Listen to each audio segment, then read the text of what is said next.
রহমতুল্লাহি ওয়া বারাকাতুহু। আজকের আলোচনার বিষয় রিডিং কেন পড়তে পারে না, অর্থাৎ আমাদের দেশের ছেলেমেয়েরা রিডিং পড়তে পারে না, এর কারণটা কি, এই নিয়ে আজকে আমি আলোচনা করব ইনশাল্লাহ। কয়েকদিন আগে ইউটিউবের একটি ভিডিওতে দেখলাম একজন সরকারের ঊর্ধ্বতন কর্মকর্তা কোনো একটি হাই স্কুলে গিয়ে ষষ্ঠ শ্রেণীতে গিয়ে দেখেন যে ছেলেমেয়েরা রিডিং পড়তে পারে না। তখন তিনি ওই স্কুলের শিক্ষককে জিজ্ঞেস করলেন যে তারা কেন রিডিং পড়তে পারে না।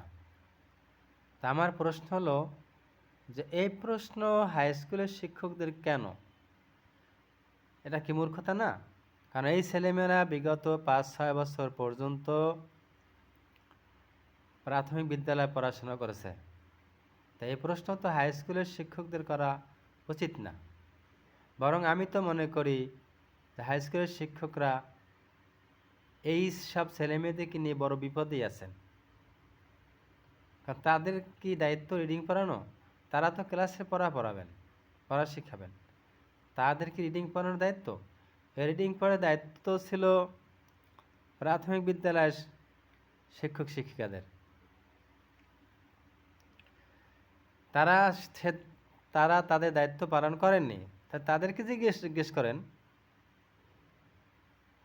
আর এই যে প্রাথমিক বিদ্যালয় থেকে পড়ে আসা ছেলেমেয়েরা রিডিং পারে না, এর মূল কারণ কি? এর মূল কারণ হলো প্রাথমিক বিদ্যালয়ের অধিকাংশ শিক্ষক অদক্ষ।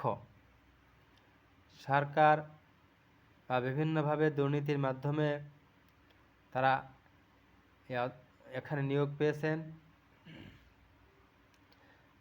যার কারণে আজকে প্রাথমিক বিদ্যালয়ের এই করুণ অবস্থা। এইসব অদক্ষ শিক্ষক ক্লাসের পড়াশোনার পরিবেশ তৈরি করতে পারেন না। তারা দেখা যায় স্কুলে এসে মোবাইল নিয়ে ব্যস্ত থাকেন, কেউ কেউ গল্পগুজব করেন, ছেলেমেয়েরা হইহুল্লোড় করছে, ঠিকমতো ক্লাস করেন না। আর একটা বিষয় হলো, আসলে অদক্ষতা বলছি এজন্যে যে আসলে শিক্ষিত হলেই সবাই পড়াতে পারে না। পড়ানোর জন্য আলাদা কিছু কোয়ালিটি থাকা দরকার। আর এই কোয়ালিটি প্রায় 90% শিক্ষকদের মধ্যেই নাই, যার কারণে ছেলেমেয়েরা পড়া শিখতে পারতেছে না এবং শিক্ষার পরিবেশ তারা তৈরি করতে পারছেন না। এর ফলশ্রুতি দেখা যায় যে পরীক্ষার সময় এই শিক্ষকরা বোর্ডে প্রশ্নের উত্তর লিখে দিচ্ছেন। পরীক্ষার সময় বোর্ডে ছাত্রছাত্রীদেরকে উত্তর লিখে দিচ্ছেন। এটা বহুত প্রমাণিত, অথচ এগুলো খবর নেওয়ার মতো কেউ নেই। কারণ তারা ক্লাসে ঠিকমতো পড়াচ্ছেন না, ছেলেমেয়েরা তো পারে না, আর পরীক্ষা তো পাশ করাতে হবে, সেজন্য তারা উত্তর বোর্ডে লিখে দিচ্ছেন, আর ছেলেমেয়েরা দেখে দেখে তুলছে, কাউকে বলে দিচ্ছেন। এই হলো শিক্ষার অবস্থা। আর এর কারণটা হলো অদক্ষ শিক্ষক। আর অদক্ষ শিক্ষক কারণ সরকারের যারা নিয়োগ দিয়েছেন তাদের দুর্নীতি। তাহলে সেখানে ভালো মানের শিক্ষা কীভাবে আশা করা যায়? শিক্ষক নিয়োগের ক্ষেত্রে খুবই গুরুত্বপূর্ণ ভূমিকা পালন করা উচিত ছিল, যেটা কোনো সরকার হয়তো করেননি। আমি একটি দেশের কথা জানি, যে দেশটার নাম আমার যতটুকু মনে পড়ে স্পেন। ওখানে শতভাগ শিক্ষিত। কারণ হিসেবে জানতে পারলাম যে সেখানে যখন শিক্ষক নিয়োগ দেওয়া হয়, প্রাথমিক বিদ্যালয়, মাধ্যমিক, কলেজ, ইউনিভার্সিটি একত্রেই শিক্ষক নিয়োগ দেওয়া হয়। এবং এই শিক্ষক নিয়োগের পরীক্ষায় যারা প্রথম দিকে থাকেন তাদেরকে প্রাথমিক বিদ্যালয়ে নিয়োগ দেওয়া হয়, তারপর ধাপে ধাপে উপরের দিকে। কারণ কি? কারণ এইসব শিক্ষকরা বেশি মেধাবী, এদেরকে প্রাথমিক বিদ্যালয়ে দেওয়া হয় এজন্য যে এরা ছেলেমেয়েদেরকে সঠিকভাবে শিক্ষা দান করতে পারবেন, সঠিকভাবে পড়াতে পারবেন। আর এটা তারা সফলতা অর্জন করেছে। তো আসলে এটাই সত্যি কথা। কারণ ছোট বাচ্চাদের পড়ানো তো এত সহজ না। অনেকেই হয়তো মনে করে যে ওদের তো সরা সরা ক খ এবিসিডি পড়ানো হয়, এটা আর এমন কি কঠিন কাজ। এটাই অনেকের ধারণা, আমরা অনেকেই তাই মনে করি।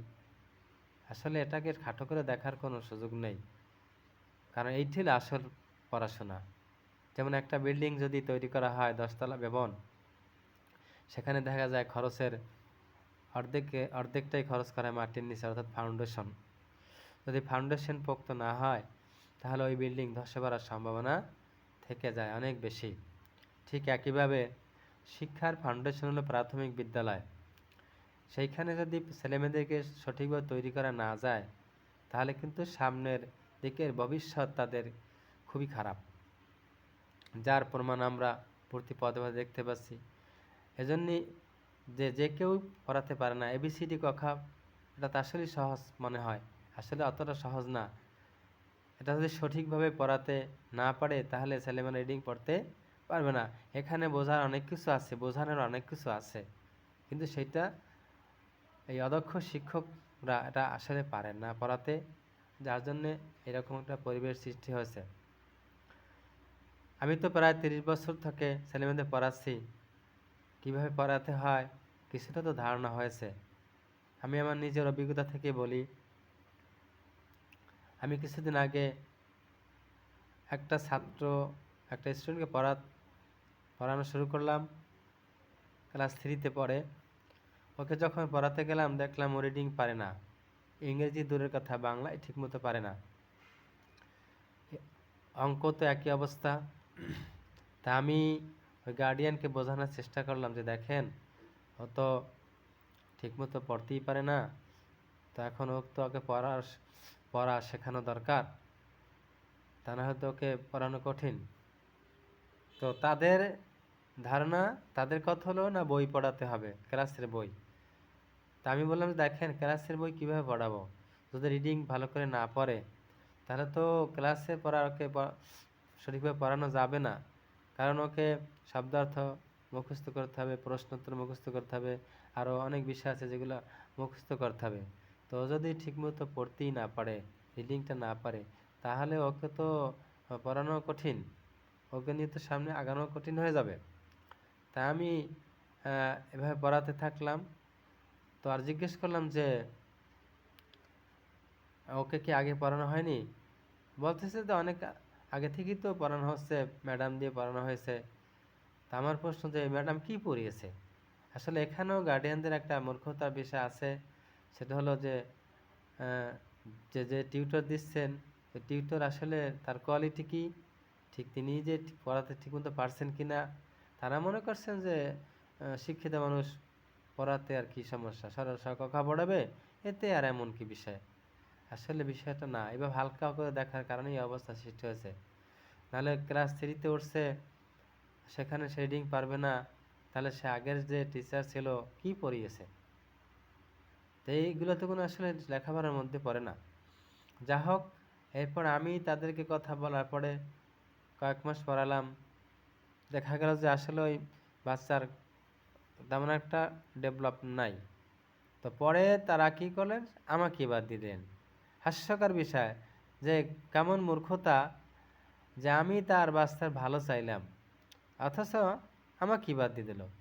তো এই ধরনের কিছু মূর্খতা রয়েছে, যার কারণে ছেলেমেয়েদের অবস্থা। তো এখানে এই অবস্থা থেকে পরিত্রাণের যে উপায়, সেটা হলো যে সকলের সচেতনতা। সরকারকে সচেতন হতে হবে, প্রাথমিক বিদ্যালয়ে দক্ষ শিক্ষক নিয়োগ দিতে হবে, মেধাবী শিক্ষক নিয়োগ দিতে হবে। তাছাড়া ছেলেমেয়েদের দিয়ে ভালো কিছু আশা করা যাবে না, কারণ পড়াতে সবাই পারে না, দক্ষ শিক্ষক প্রয়োজন। তাই আমার পরামর্শ, যদি সম্ভব হয় এই শিক্ষকদের যাচাই বাছাইয়ের মাধ্যমে অদক্ষ শিক্ষক বাতিল করে দেওয়া, আর যদি সম্ভব না হয় তাহলে এদেরকে দক্ষ করে গড়ে তোলা, এটা সরকারের মূল দায়িত্ব। তা নাহলে শিক্ষা ব্যবস্থা করুণ পরিণতি, আস্তে আস্তে আরও খারাপ হয়ে যাবে, করুণ পরিণতির দিকে যাবে, দেশটা ধ্বংসের দিকে চলে যাবে। কারণ শিক্ষা হলো একটা জাতির মেরুদণ্ড, জাতি শিক্ষিত হলে ওই দেশ দ্রুত উন্নতি লাভ করতে পারে। শিক্ষিত লোক ছাড়া দেশ কখনো উন্নতি হতে পারে না। আর এই শিক্ষার মধ্যে আরও একটা বিষয় আমি বলি, সেটা হলো শুধু শিক্ষিত হলে হবে না, এখানে আরেকটা বিষয় হলো যে সুশিক্ষিত হতে হবে। আর এই সুশিক্ষিত হতে হলেও তো সুশিক্ষিত শিক্ষক দরকার। সুশিক্ষিত শিক্ষক যদি না হয় তাহলে সুশিক্ষিত ছাত্রছাত্রী কখনো তৈরি হবে না। আর সুশিক্ষিত লোক ছাড়া কোনো দেশ কখনো উন্নতি করতে পারে না।